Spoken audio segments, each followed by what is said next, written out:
আজকে যে গল্পটা আমি তোমাদের শোনাবো সেটা হলো লাদাখ রাইডের তৃতীয় দিনের গল্প। রাত্রি তখন ঠিক 11টা। লখনৌ এক্সপ্রেসওয়ে দিয়ে চণ্ডীগড়ের দিকে যাত্রা শুরু।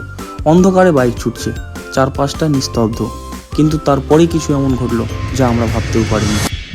এক্সপ্রেসওয়ের মাঝখানে হঠাৎ বাইকের চাকা পাঞ্চার হয়ে গেল। কাছে কেউ নেই, সাহায্য করার মতো একটি মানুষ নেই, শুধু আমরা দুইজন, গভীর রাত আর এক অনিশ্চিত পরিস্থিতি। তাহলে এটাই কি আমাদের যাত্রার শেষ?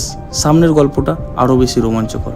না, যাত্রা এখানেই শেষ নয়। রাতের অন্ধকারে কোনো রকমে পাঞ্চার সারিয়ে আমরা আবার রাইড শুরু করি। রাত পেরিয়ে ভোর হলো, আর তখনই চোখে পড়ল অসাধারণ সকালের দৃশ্য। কিন্তু গল্প এখানেই শেষ নয়। সূর্যের তেজ বাড়তে শুরু করলো, আর তার সঙ্গে অস্বাভাবিক গরম। তাপমাত্রা এতটাই বেড়ে গিয়েছিল যে হ্যান্ডগ্লাভস খুলে বাইক চালাতে হাত রীতিমতো পুড়ে যাচ্ছিল। অবিশ্বাস্য কষ্ট আর ক্লান্তির মধ্যে দুপুরের দিকে অবশেষে আমরা চণ্ডীগড় পৌঁছাই। চণ্ডীগড় পৌঁছে মনে হয় এটাই কি কেবল শুরু? এই যাত্রার প্রতিটা মুহূর্ত চ্যালেঞ্জ আর রোমাঞ্চে ভরা। সাথে থাকুন, সামনে আরও অনেক গল্প, অনেক উত্তেজনা অপেক্ষা করছে।